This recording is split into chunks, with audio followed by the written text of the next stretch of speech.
할렐루야! 오늘은 세종을, 내일은 대한민국과 온 땅에 전도와 선교의 사명을 감당하는 세종순복음 드림교회입니다.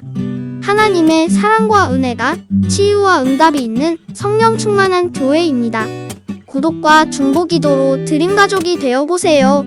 오늘도 주 안에서 참 좋은 날입니다. 은혜 받으실 하나님의 말씀은 마태복음 11장 28절부터 30절까지의 말씀입니다. 마태복음 11장 28절부터 30절까지의 말씀입니다. 우리 다 같이 합독하시겠습니다. 수고하고 무거운 짐진 자들아 다 내게로 오라. 내가 너희를 쉬게 하리라. 나는 마음이 온유하고 겸손하니 나의 멍에를 메고 내게 배우라. 그러면 너희 마음이 쉼을 얻으리니 이는 내 멍에는 쉽고 내 짐은 가벼움이라 하시니라. 아멘. 오늘 저는 여러분과 함께 주께 엎혀서 사는 삶이란 제목으로 말씀을 나누고자 합니다. 세월이 흐르면 생활 문화도 많이 달라집니다. 그 중에 하나가 어린애기를 업어 기르는 문화입니다.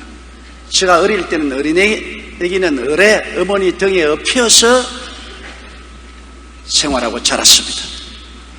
엄마 등에 엎혀서 자고 대소변도 엄마 등에서 보고 엄마 등에서 징얼거리며 콧물 눈물로 세계 지도를 그려놓습니다.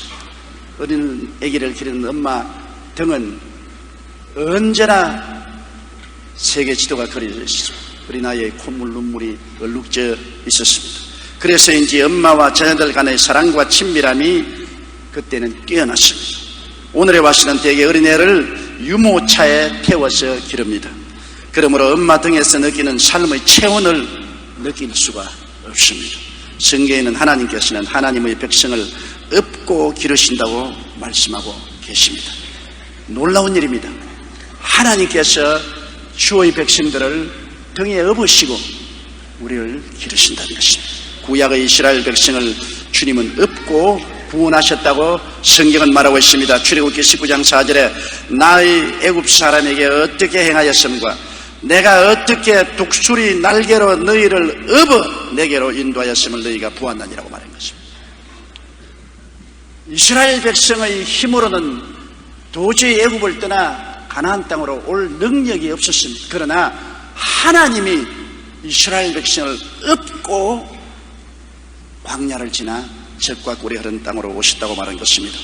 이스라엘 백성이 홍해를 건널 수 있은 것은 하나님께서 저들을 업고 건넜기 때문인 것입니다. 이스라엘 백성이 인간의 힘으로 어떻게 홍해수를 건널 수가 있습니까? 다리도 없고 배도 없었습니다. 그러나 전지전능 무소부지하신 하나님이 이스라엘 백성을 업고 홍해수를 건너니 홍해수가 하나님의 발밑에서 갈라지지 아니할 수가 없은 것입니다. 출애굽기 14장 14절에 야훼께서 너희를 위하여 싸우시리니 너희는 가만히 있을지어다. 하나님이 이스라엘 백성을 업으시고 야훼께서 친히 애굽 바로 왕과 그 군대와 싸우셨습니다. 이스라엘 백성은 손가락 깜짝 안 했습니다. 출애굽기 14장 29절로 30절에 보면 이스라엘 자손은 바다 가운데 육지로 행하였고 물이 좌우에 벽이 되었더라. 그날에 야훼께서 이같이 이스라엘을 애굽 사람의 손에서 구원하시며 이스라엘이 바닷가에 애굽 사람의 시체를 보았더라고 말하고 있는 것입니다. 여러분, 엎혀서 산다는 것은 참으로 신기한 일입니다. 저는 항상 저희 마음속에 어린 때 경험한 잊지 못할 사건이 있습니다. 우리 학교와 우리 집이 있는 삼남면 사이에는 언양 개천이 있었습니다. 지금은 보니까 조그마한 도랑 같은데 그때 어릴 때는 굉장히 큰 개천으로 보였습니다. 그리고 그 개천에는 2차선 콘크리트 다리가 놓여 있었습니다. 상당히 긴 다리였습니다. 그런데 여름철 장마가 오고 홍수가 나면 황토물이 그 다리를 넘쳐서 아예 집동같이 굴러 흘렀습니다. 우리 어린이들은 도저히 건널 수가 없습니다. 언양국민학교에서 공부를 마치고 그 다리를 건너야 삼남면 우리 집으로 올 수 있는데 우리 힘으로는 도저히 건널 수 없어요. 그때면 제가 어레이 언양 시내에 있는 저희 고모 집으로 갔습니다. 고모분께서는 장정이었습니다. 아주 인품이 좋으시고 키가 크시고 몸이 튼튼하고 탁주를 좋아하는 얼굴이 늘 붉은 그런 아저씨였습니다. 제가 보기에는 그때 굉장한 거인으로 보였습니다. 가서 고모부에게 부탁을 합니다. 고모부 집에 가려는데 은양 남천내가 넘치 흘러서 못 가니 날 좀 건너주세요. 그럼 고모부는 아주 기분 좋게 그래 가자. 그러면서 그 김에 논에도 가보고 물도 돌봐야 되겠다. 가래를 들고서 남천에 나오면 막 홍수가 넘쳐르고 많은 사람이 구경한다고 그 하천가에 와 있습니다. 그런데 저를 업고 건넙니다. 딱 등에 엎여 있으면 온 천지가 물입니다.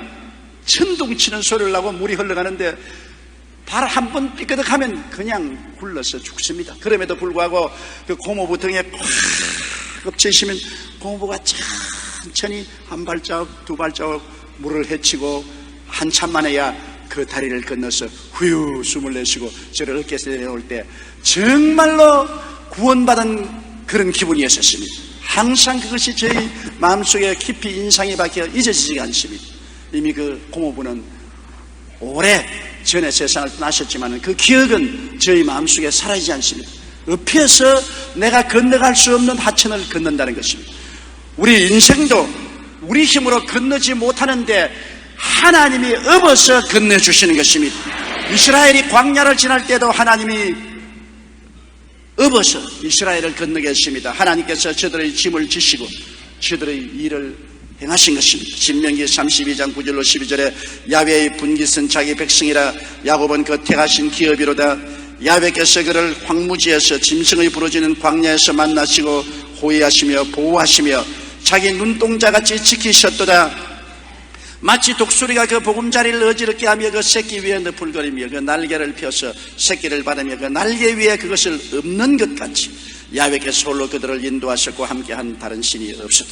하나님께서 이스라엘 백성을 업어서 광야를 지나게 했습니다. 사나운 광야, 태양이 활활 탄 불길같이 내려 쪼이고 물은 어느 곳이나 찾아볼 수도 없고 바위는 불덩어리 같고 그런 광야에 아무런 농산물도 없고 곡식도 거둘 수 없는 그 처지에 있는 백성들을 하나님께서 업고서 그들을 지나게 했습니다. 그들의 일을 하나님이 하시고 그들의 짐을 하나님이 짊어져 주신 것입니다. 먹고 마시고 기거하고 살아가는 모든 일이 이스라엘의 힘으로는 할 수가 없었습니다. 그러나 하나님이 그 일을 하시고 그 짐을 짊어져 주셨습니다. 신명기 29장 5절에 보면 주께서 40년 동안 너희를 인도하여 광야를 통행케 하셨거니와 너희 몸의 옷이 낡아지지 아니하고 너희 발의 신이 헤어지지 아니하였다고 말했습니다. 시편 78편 14절로 15절에 낮에는 구름으로 온 밤에는 화강으로 인도하셨으며 광야에서 반석을 쪼개시고 깊은 수원에서 나는 것 같이 저희에게 물을 흡족히 마시었다 했으며 24절에는 저희에게 만나를 비같이 내려 먹이며 하늘 양식으로 주셨다고 했으니 온전히 하나님의 기사와 이적과 능력으로 이스라엘 백성을 업어서 광야를 지나게 한 것입니다. 그 옛날에 기록한 신화지 그런 것이 뭐 실제로 있으려고 1931년 2월 중국 남부지방에서 있었던 일입니다. 그 지역 주민들은 갑자기 찾아온 기근으로 고통을 당하고 먹을 것이 없어 고통을 당하고 있었습니다. 그런데 그곳에 선교사가 와서 예수님을 전도해서 온 동리 사람들이 다 예수님을 믿게 되었습니다. 너무나 급박하니까 선교사님을 찾아와서 선교사님 우리가 굶어 죽게 되었는데 어떻게 선교사님이 좀 할 수가 없겠습니까? 그래서 선교사님이 인간적으로는 별 도리가 없지만은 구약에 보면 하나님께서 광야를 지나는 이스라엘 백성에게 만나를 주었습니다. 하나님의 자녀된 우리가 오늘날 엎드려서 기도하면 구약의 이스라엘을 돌봐주신 하나님이 오늘 우리를 안 돌봐줄 수가 있겠습니까? 기적을 행하실 것입니다. 그 선교사는 아주 담대한 분이었습니다. 그래서 온 동리 사람이 모여서 나흘 동안 기도를 했는데 기도 마치는 날에 큰 폭풍우가 불어오고 북쪽에서 검은 구름이 모여와서 비가 창대같이 쏟아졌습니다. 그런데 비가 그치고 난 다음 보니까 깜짝 놀란 것은 미리 4% 떠낼 만큼 많이 동리에 쏟아진 것입니다. 왜 그러냐 하니까 큰 폭풍우가 불어서 몽고의 밀창고를 넘어뜨려 가지고서 바람이 그 밀을 가지고서 그 동리에 와서 퍼부어버린 것입니다. 그 몽고 사람들은 손해를 봤지만은 그 중부 남부에 있는 사람들은 아예 삽으로 떠서 채울 만큼 밀이 땅에 쌓였어요. 그래서 그것으로서 기근을 잘 보냈다는 실제적인 기사가 기록된 것을 읽어보았습니다. 여러분, 주님을 의지하고 주님께 의지해서 사는 사람들은 별난 사람들입니다. 보통 사람들이 아닙니다. 신나게 별난 사람들인 것입니다. 신명기 1장 30절로 33절에 보면 애굽에서 너희를 위하여 너희 목전에서 모든 일을 행하신 것 같이 이제도 너희를 위하여 싸우실 것이며 광야에서도 너희가 당하였거니와 사람이 자기 아들을 안음같이 너희 하나님 야훼께서 너희 행로 중에 너희를 안으사 이곳까지 이르게 하시느니라. 하나님이 이 일에 너희가 너희 하나님 야훼를 믿지 아니하였도다. 그는 너희 앞서 행하시며 장막 칠 곳을 찾으시고 밤에는 불로 낮에는 구름으로 너희 행할 길을 지시하신지라. 성경에 보면 하나님이 우리를 업으시고 안으십니다. 꼭 어린아이를 기르는 어머니와 같지 않습니까? 업고서 가시다가 어린아이가 칭얼거리면 또 등에서 이렇게 앞으로 제껴서 안아서 젖을 먹이고 업고 안아서 기르는 것처럼 하나님께서는 우리가 이 땅에 사는 동안에 우리를 업으시고 우리를 안으셔서 물을 건너고 광야를 지나면서 성공적으로 천국까지 올라가게 만들어 주시는 것입니다. 그렇기 때문에 하나님을 믿는 사람은 별난 사람입니다. 자기의 수단과 방법으로 일을 하고 짐을 지는 것이 아니라 하나님을 바라보고 하나님께 일을 맡기고 짐을 부탁해서 하나님이 우리를 업으시고 일을 하시고 짐을 짊어져 주십니다. 하나님을 의지하는 사람은 그렇기 때문에 세상 사람이 보기에는 정말 별난 사람들입니다. 조지 뮬러 목사님이 바로 그랬었습니다. 한 번은 기업가들이 모여서 조지 뮬러 목사님에게 와서 당신이 맨손으로 3,000명의 고아를 먹이고 입히고 교육시키기에 얼마나 힘이 듭니까? 우리 기업가들이 모여서 일정한 금액을 내어서 매달마다 당신에게 돈을 갖다 드릴 테니 그것으로 애들을 돌보아 주십시오. 그러자 조지 뮬러 목사님은 참 정식은 고맙습니다만 그럴 필요가 없습니다. 나는 나를 돌봐주시는 크신 어른이 계십니다. 그래서 이 사람들이 놀라서 어떤 어른이시기에 그 많은 돈을 매달마다 주시냐 그러니까 내가 모시는 어른은 하늘과 땅과 세계와 그 가운데 모든 것을 지으신 하나님이십니다. 하나님께서 내가 부탁하고 기도하는 것마다 다 응답하여 주셔서 이루어 주십니다. 조지 뮬러 목사님은 자기의 기도실에 들어가면 크게 서붙여놓으십니다. 야훼 이래 하나님이 준비하신다.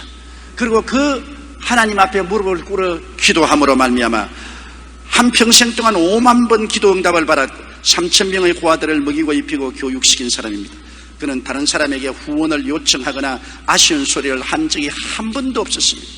언제나 야훼 이래 우리를 위해서 예비하시는 하나님을 의지하고 그분에게만 기도한 것입니다. 성경에는 하나님이 자기를 사랑하는 자를 위해서 예비한 모든 것을 눈으로 보지 못하고 귀로 듣지 못하고 마음으로 생각지 못했다 했습니다. 깜짝 놀랄 일들을 하나님은 자기를 사랑하는 자를 위해서 만세전에 이미 예비해 놓았다고 말씀하고 있는 것입니다.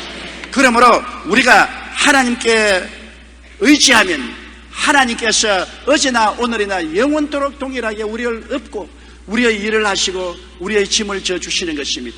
하나님이 우리를 위해서 친히 싸우시고 하나님이 우리를 위해서 친히 길을 만드시는 것입니다. 우리가 예수를 믿고 주님과 함께한 삶도 꼭 구약시대의 이스라엘 백성과 다름이 없습니다. 에베소 2장 4절로 6절은 감격적인 말입니다.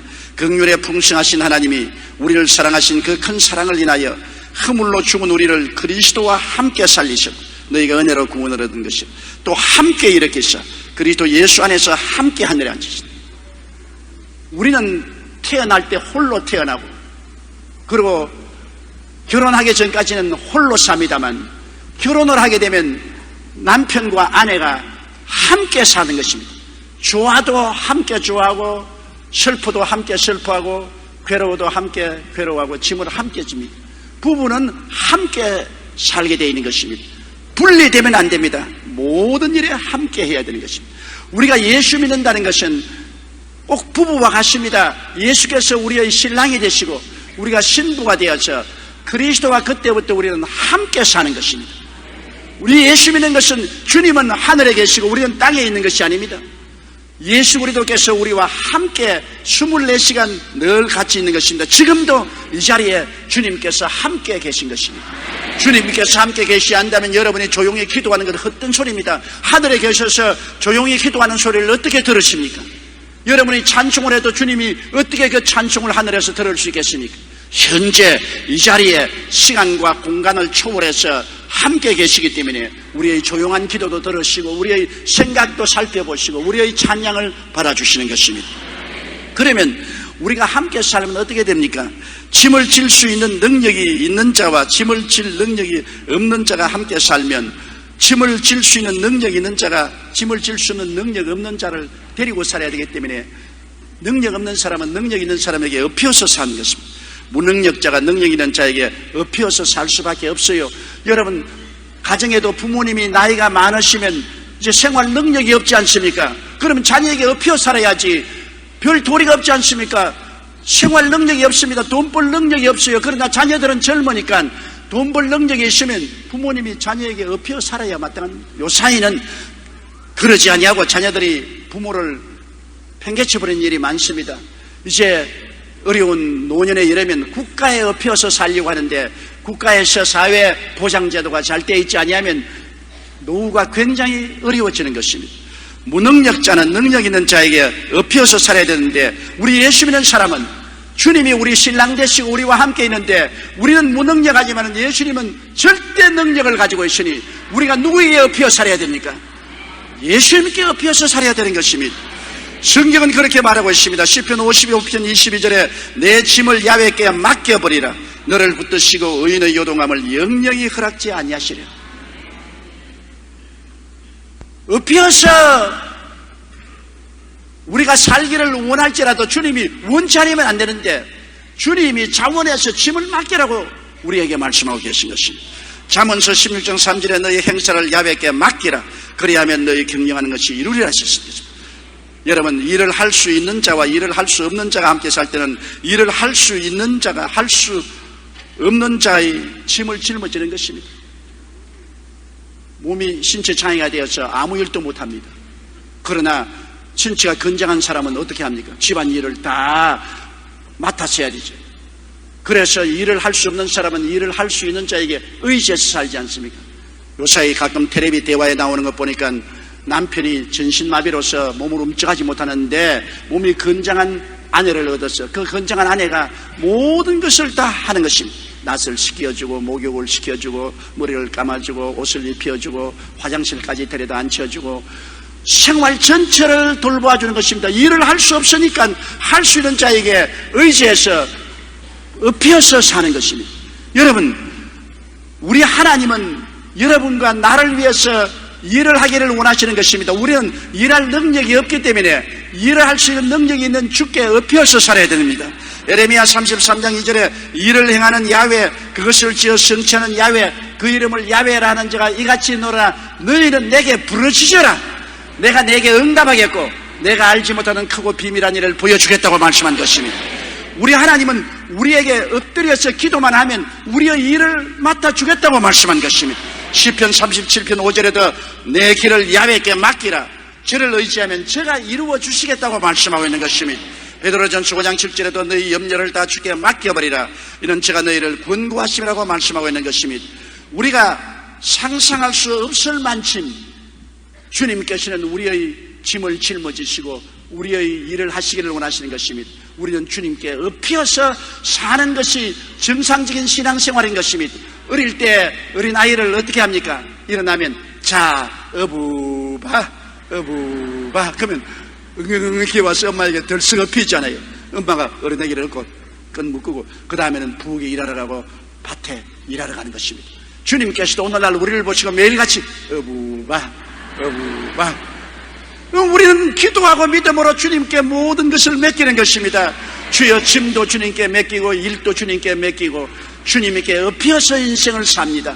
항상 그것을 마음속에 그려보고 그것을 상상하면서 그렇게 믿고 사는 여러분 되시기를 주의 이름으로 축원합니다. 인간의 힘으로 못할 것을 자기 힘으로 애를 쓰면 고생만 하고 아무 실속이 없습니다. 어느 종교의 유명한 수도사가 있었는데 그는 일생 동안 참으로 대단한 고행을 한 사람입니다. 결혼 직후 처자식을 남겨두고 수행에 들어가서 부모가 찾아와도 수행에 방해된다고 만나지 않았습니다. 자기가 거하는 곳에 철조망을 쳐놓고 10년 동안이나 사람을 만나지 않고 혼자 외롭게 거하며 8년 동안 눕지 않고 앉은 자세로 잠을 자며 수양을 쌓았습니다. 그는 16년간 솔잎가루와 쌀가루만 먹고 살았습니다. 그러나 그가 세상을 떠나기 전에 마지막 남긴 시 한 수가 있는데 그 시의 한 부분이 이렇게 되어 있습니다. 미천 죄업 과수미라.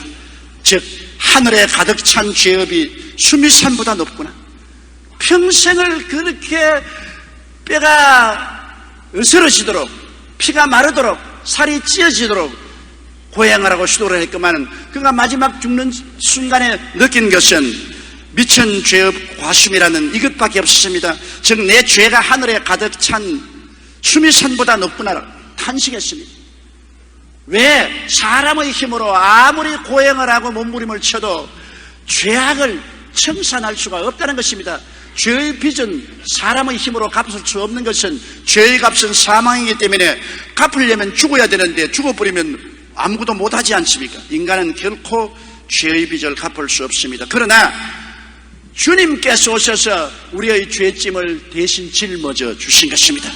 그렇기 때문에 주님께 엎이어서 죄와 허물에서 살아난 것입니다. 이사야 53장 5절에 그가 찔리면 우리 허물을 인하며 그가 상하면 우리 죄악을 인함이라. 에베소 2장 8절로 9절에 너희가 그 은혜를 인하여 믿음으로 말미암아 구원을 얻었나니 이것이 너희에게서 난 것이 아니요 하나님의 선물이라. 행위에서 난 것이 아니니 이는 누구든지 자랑치 못하게 하려 함이라. 우리가 죄짐을 짊어진 것이 아닙니다. 주님께서 우리의 죄와 허물을 짊어지시고 이를 칭찬해 주신 것입니다. 그렇기 때문에 우리가 할 수 없는 일을 우리가 걸머쥐고 몸부림쳐봤자 소용없지 않아요? 우리의 죄짐을 주님께 맡겨버리고 구원의 일을 주님께 맡겨버리면 우리는 주님 앞에서 모든 짐과 일을 벗어버리고 얼마나 홀가분하고 상쾌하게 인생을 살 수 있지 않습니까? 찬송가 작곡으로 유명한 영국의 윌리엄 카우퍼는 6살 때 어머니의 죽음을 겪은 후에 평생의 우울증에 걸렸습니다. 그는 여러 번 자살을 시도했고 급기야 33살에는 18개월 동안 정신병원에 요양을 하는 처지에 이르렀습니다. 그러던 어느 날 그는 성경을 읽다가 로마서 3장 25절에 이 예수를 하나님이 그의 피로 인하여 믿음으로 말미암는 화목 제물로 세우셨으니 이는 하나님께서 길이 참으시는 중에 전에 지은 죄를 간과하심으로 자기의 의로우심을 나타내려 하심이라.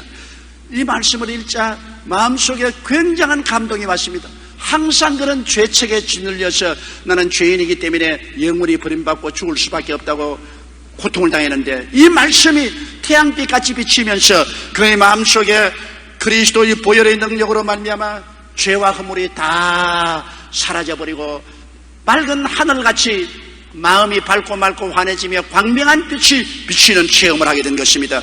그때 이 일을 그는 다음과 같이 고백했습니다. 그 말씀을 읽는 순간 의의 태양이 내게 비추었고 나는 그리스도께서 나의 모든 죄와 허물을 사하시다는 것을 깨달았다. 나는 기쁨과 감격에 겨워 아무 말도 할 수가 없었다. 그저 사랑과 경외감에 잠겨 하나님을 바라보고 눈물을 흘릴 따름이었다. 그는 그날로 새 사람이 되었고 정신병도 깨끗이 나았어. 정신병원에서 퇴원해서 남은 여생 수많은 하나님을 찬미하는 아름다운 찬송을 지었습니다. 그런데 그가 쓴 많은 찬송 중에도 여러분 우리가 많이 부르는 찬송이 있지 않습니까? 찬송가 190장 샘물과 같은 보혈은 임마누엘 피로다. 이 셈의 죄를 씻으면 정하게 되겠네. 할렐루야. 어떠한 사람은 평생을 수양과 도덕을 닦아도 죽을 때 내 죄가 하늘보다 높다고 탄식하고 처참하게 죽었는데 다른 사람은 죄책으로 말미암아 우울증에 걸려서 정신병원까지 갔었으나 예수 그리스도를 바라보고 믿자 그 십자가의 보배로운 피로 죄사함을 받고 의롭다함을 얻고 영광에 가득 차서 아름다운 찬송을 부르고 하나님께 영광을 돌리며 한평생을 살 수가 있었던 것입니다. 그러므로 허물로 죽은 우리를 그리스도와 함께 살리셨다고 했는데 함께 살리는데 우리는 일을 못하니 주님이 일을 하시고 우리가 짐을 못 지시니 주님이 일을 지십니다. 함께 살면요. 그러므로 주님이 우리를 업고서 사시는 것입니다. 부부간에 함께 사는데 부인이 일도 못하고 능력도 없으면 남편이 부인을 짊어지고 살아야 될 것 아닙니까? 부인 대신 일하고 부인 대신 짐을 짊어져야 될 것 아닙니까? 우리 주님은 무책임한 주님이 아니신 것입니다. 주님은 우리의 짐을 지고 우리의 일을 하기 위해서 하늘 보좌를 떠나시고 사람의 몸으로 오셔서 33년간 땅에 사시며 우리의 죄짐을 짊어지고 구원의 일을 하시기 위해서 십자가에 올라가서 몸을 찢고 피를 흘려도 사양치 않고 내려오지 않았었습니다. 그러므로 주님과 의지하면 주님이 우리의 죄짐을 짊어지신 것입니다. 그리고 주님이 우리를 안고서 업고서 죽음에서 일어난 것입니다. 요한복음 6장 40절에 내 아버지의 뜻을 아들은 보고 믿는 자마다 영생을 얻는 것이라 마지막 날에 내가 이를 다시 살리라. 요한복음 11장 25절에 나는 부활이요 생명이니 나를 믿는 자는 죽어도 살겠고, 고린도전서 15장 52절에 나팔 소리가 나며 죽은 자들이 썩지 아니할 것으로 다시 살고 우리도 변하리라.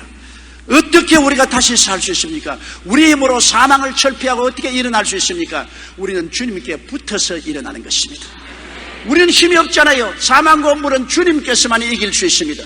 사망과 음부를 철폐하신 주님의 덩어리에 탁 엎여 있으니 사망과 음부의 홍수의 강을 주님이 우리를 엎고 건너주시는 것입니다.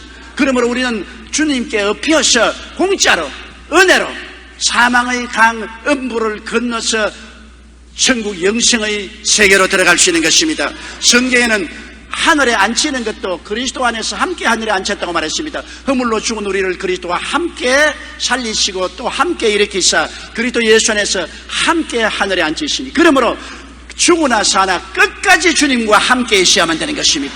하나님은 무능한 우리들을 책임지고 주님은 우리를 업으시고 우리를 안으시고 우리와 결단코 떠나지 아니하시는 것입니다. 내가 결코 너를 떠나지 아니하고 결코 너를 버리지 않겠다고 말씀하는 것입니다. 어떠한 형편에서도 주님은 우리와 함께 계신 것입니다. 그러므로 이 모든 일은 주님께 엎여서 그 은혜로 말미암아 믿음으로 얻을 수가 있는 것입니다. 요한계시록 3장 21절에 이기는 그에게는 내가 내 보좌에 함께 앉게 하여 주시기를, 내가 이기고 아버지의 보좌에 함께 앉는 것과 같이 하리라. 우리는 그리스도와 함께 하늘 보좌에 앉게 되는 것입니다. 그러므로 오늘 주님께서는 현재 사는 우리들을 보시고 두 손을 활짝 내미시고 수고하고 무거운 짐진 자들은 다 내게로 오라. 남녀 노유 빈부 귀천할 것 없이 다 내게로 오라. 내가 너희를 쉬게 하리라.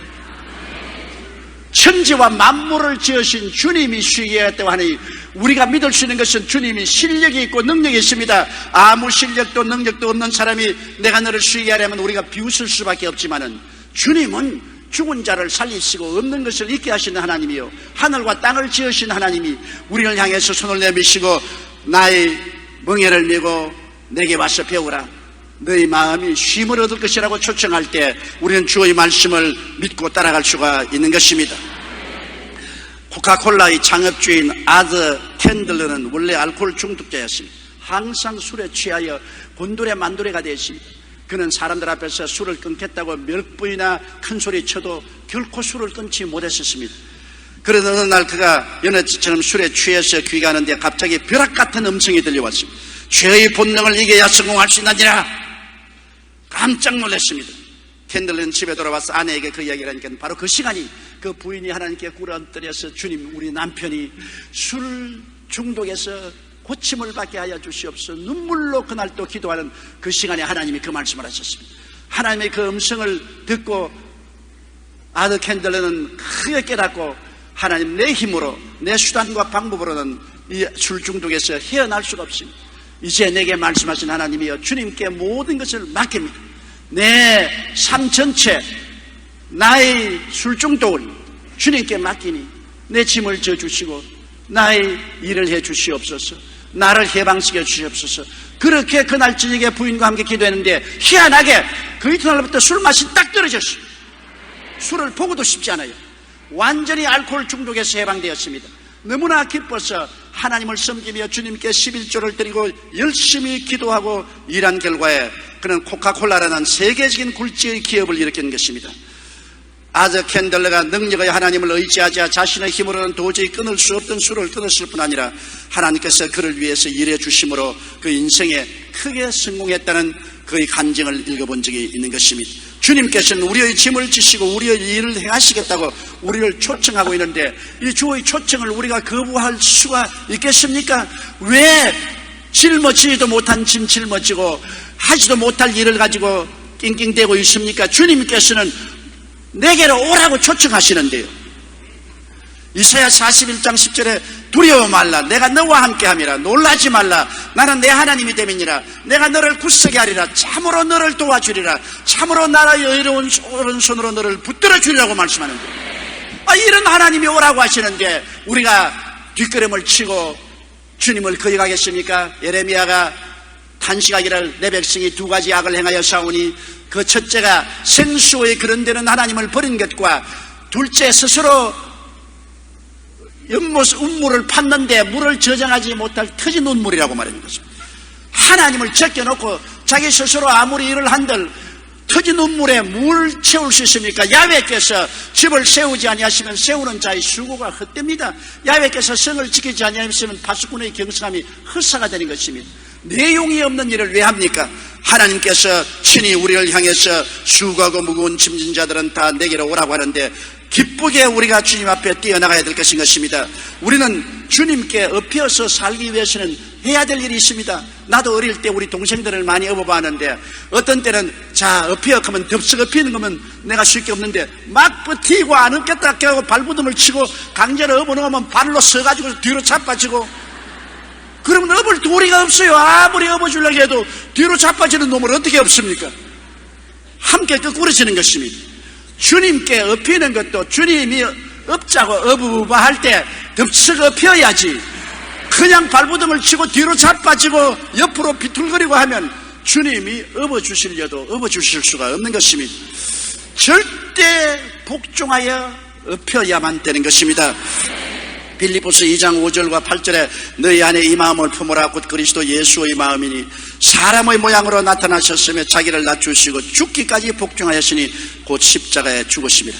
예수님도 하나님께 엎여서 일생을 살았는데 우리가 예수님께 엎이기 위해서는 절대 복종해야 됩니다. 여러분, 복종할 때 주님이 어떻게 하겠다는 것입니까? 신명기 30장 9절로 10절에 내가 내 하나님 야훼의 말씀을 순종하여 이 율법책에 기록된 그 명령과 규례를 지키고 내 마음을 다하고 품성을 다하고 야훼 하나님께 돌아오면 내 하나님 야훼께서 내 손으로 하는 모든 일과 내 몸의 소생과 내 육축의 새끼와 내 토지의 소산을 많게 하시고 내게 복을 주시되 곧 야훼께서 내 열조를 기뻐하신 것 같이 너를 다시 기뻐하셔 내게 복을 주시라고 말씀하는 것입니다. 하나님은 복의 근원이 되십니다. 하나님께 복종하고 하나님을 순종하면 주님은 복의 근원이 되시기 때문에 여러분의 삶 속에 그리스도의 복을 언제나 체험하고 느낄 수가 있는 것입니다. 주님을 저버리고 버티고 반역하면 하나님의 심판을 받고 저주를 받을 수밖에 없게 되는 것입니다. 우리가 일단 주님께 복종해서 엎였으면 등에 바짝 붙어서 절대 믿고 의지해야 되는 것입니다. 우리 고모님이 고모부가 나를 업고 시내를 건드는데 중간점 가서 이거 나 고모부 못 믿겠다, 나는 내려야 되겠다고 뻗쳐버리면 내가 물에 떠 내려갈 수밖에 없죠. 눈에는 아무 증거 안 보이고 귀에는 아무 소리 안 들리고 소에는 잡히는 없어도 일단 주님께 엎였으면 절대 믿고 절대 복종해야 되는 것입니다. 기적이 일어날 것을 믿고 따라야 되는 것입니다. 내가 사망의 음침한 골짜기로 다닐지라도 해를 두려워하지 않을 것은 주께서 나와 함께 하심이라. 주의 지팡이와 막대기가 나를 안위하시나이다. 우리를 업으시는 주님은 무장을 하신 주님인 것입니다. 빈손들 없지 않습니다. 주의 손에는 지팡이가 있고 막대기가 있습니다. 지팡이는 인도하시는 주님의 전능하신 지혜요, 막대기는 주님께서 원수를 치고 우리를 보호하는 전능한 권세를 말하는 것입니다. 우리가 모시는 주님은 무장한 주님인 것입니다. 빈손든 주님이 아니신 것입니다. 그러므로 우리가 주님의 등에 엎였으면 주님의 지팡이와 막대기로 무장하고 우리를 끝까지 인도하고 지켜줄 것을 절대로 믿고 의지해야 되는 것입니다. 우리가 항상 우리의 환경을 바라보고 두려워합니다. 사람은 사람이니까 환경을 바라보면 어둡고 캄캄하고 음산하고 두렵습니다. 인생을 사는데 모든 것이 불확실하고 의심스럽고 두려운 것이 홍수와 같이 다가오고 바람소리같이 우리에게 들려오는 것입니다. 그러할 때 우리는 주의 등에 엎드려서 눈 딱 감고 주님만 의지해야 되는 것입니다. 우리 주님께서 흑암을 광명으로, 무질서를 질서로, 죽음을 생명으로, 가난을 부여로, 주를 미로 변화시켜 줄 기적의 하나님인 것을 믿게 되시기를 주의 이름으로 축원합니다. 예수 그리스도는 어제나 오늘이나 영원토록 동일하십니다. 주님께서 베다니아의 마르다의 집에 와서 그들을 이끌고 오라버니 나사로의 무덤에 갔습니다. 무덤에 들어간 지 나흘이 되어 썩은 냄새가 났었습니다. 그때 주님께서 마르다를 보시고 무덤에 돌문을 옮겨 놓으라고 말했습니다. 상식을 초월합니다. 주여, 오라버니가 무덤에 들어간 지 나흘이 되어 이미 썩은 냄새가 납니다. 비이성적이고 비경험적이고 비과학적이고 이거 옮겨 놓을 수 없습니다. 그때 주님께서 벼락 같은 말씀을 하지 않습니까? 마르다요, 내가 네게 말하노니 내가 하나님을 믿으면 그 영광을 보리라 하지 않았냐? 여러분, 우리가 믿음이란 것은 비이성적이고 비과학적이고 비체험적이라도 하나님의 성실하심을 믿어야 되는 것입니다. 하나님은 인간의 과학이나 체험이나 이성을 초월해서 기적을 행하시는 하나님이기 때문인 것입니다. 그러므로 전적 믿고 맡겨야 되는 것입니다. 마태복음 6장 25절에 목숨을 위하여 무엇을 먹을까, 무엇을 마실까, 몸을 위하여 무엇을 입을까 염려하지 말라. 마태복음 7장 11절에 너희가 악한 자라도 좋은 것으로 자식에게 줄 줄 알거든 하물며 하늘에 계신 너희 아버지께서 구하는 자에게 좋은 것으로 주시지 않겠느냐. 야고보서 1장 6절에 오직 믿음으로 구하고 조금도 의심하지 말라. 여러분, 일단 주님을 믿었으면 주님께 다 맡겨야 됩니다. 사랑하는 자여, 내 영혼이 잘됨같이 범사에 잘되며 강건하기를 내가 간구하노라고 말씀한 것입니다. 우리가 십자가에 엎였으면, 여러분, 십자가는 여러분 우리 영혼만 구원하는 것이 아닙니다. 그 보혈로 우리를 씻으시고 의롭게 하시고 하나님의 영광으로 채울 뿐 아니라 십자가를 통하여 우리에게 거룩함과 성령 충만도 주시고 치료와 건강도 주시고 아브라함의 축복과 형통도 주시고 부활과 영생과 천국을 허락하여 주시는 것입니다. 비가 억수같이 쏟아지는 어느 여름날 한 택시기사가 신혼부부를 목적지까지 데려다주고 돌아오는데 시골길을 달리는데 비가 쏟아지고 바람이 부는데 할머니 한 분이 무거운 짐을 지고 바람에 옷이 날리고 물이 흐르니까 눈을 자꾸 닦아가면서 한쪽 손으로 짐을 지고 이리저리 허덕이면서 걸어가고 있었습니다. 갑자기 이 택시기사에게 자기 어머님 생각이 났습니다. 그 할머니 곁에 택시를 대서 할머니 타세요. 나는 안 타요. 나 아무 죄 지은 것 없어요. 아니, 죄 지은 게 아니라 빈 택시로 가는 택시입니다. 타세요. 왜 기사님 난 돈 없는 사람 억지로 태우려고 합니까? 난 돈 한 푼도 없어요. 아니요, 공짜로 타세요. 공짜로. 공짜가 어디 있어요? 진짜요. 공짜로 타세요. 돈 달라고 안 할 테니까. 그래서 내려가서 택시 문을 열고 억지로 태웠습니다. 그래서 태우고 기분 좋게 달려오면서 백미라를 보니까 그 할머니가 택시 안에서 짐을 머리에 이고서 안 잡아지려고 막 죽을 애를 치고 있어요. 들근거리니까 막 안 넘어지려고. 그래서 아이고 할머니, 그 짐을 왜 머리에 이고 있습니까? 내려놓으세요. 아이고, 몸을 태워준 것도 고마운데 짐조차 내려놓으면 얼마나 미안합니까? 아이고, 짐을 지고 머리에 이고 있으나 내려놔. 택시는 꼭 같이 무겁습니다. 내려놓으십시오. 그래도 끝까지 벼룩도 낯짝이 있지 내가 어떻게 짐을 내려놓냐. 끝까지 짐을 머리에 이고서 오더라는 이야기를 읽어본 적이 있습니다. 여러분, 그 할머니가 공짜로 탔으나 마음에 미안해서 짐을 못 내려온다고 머리에 걸머진 것처럼 오늘날 너무나 미안하다고 생각하는 교인들이 많습니다. 천당 가는 것도 미안한데 짐을 조차 내려놓을라.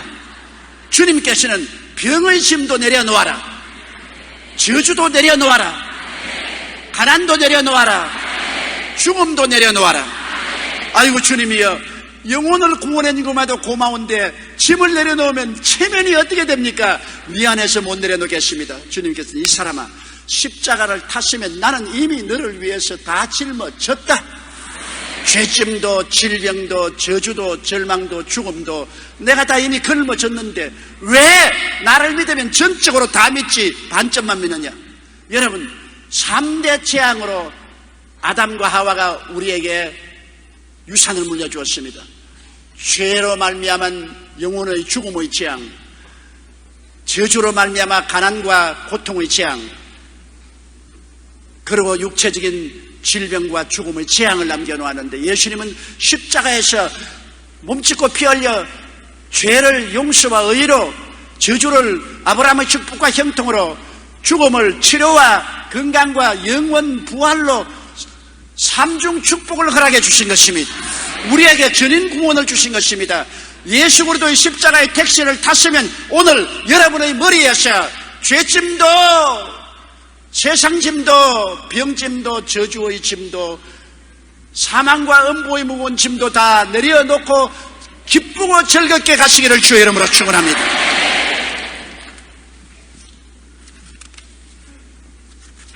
그리고 우리가 마음을 다하여 이제 주님을 섬기면서 살아야 됩니다. 우리는 너무나 오랜 동안 우리 자신을 섬기며 살았습니다. 육신의 정욕과 안목의 정욕과 이 세상 자랑을 섬기며 살았습니다. 돈을 섬기고 지위를 섬기고 권력을 섬기고 쾌락을 섬기며 살았습니다. 완전 방향을 바꾸어서 주님을 자도 깨도 먹어도 마셔도 모든 일에 우리 주님을 섬기며 살 때 주님께서 한없는 하늘의 영광으로 채워주시는 것입니다. 마태복음 6장 33절에 너희는 먼저 그의 나라와 그의 의를 구하라 그리하면 이 모든 것을 너희에게 더하시라. 먼저 할 것과 나중한 순서를 바꾸어서 사는 삶은 절대로 안 됩니다.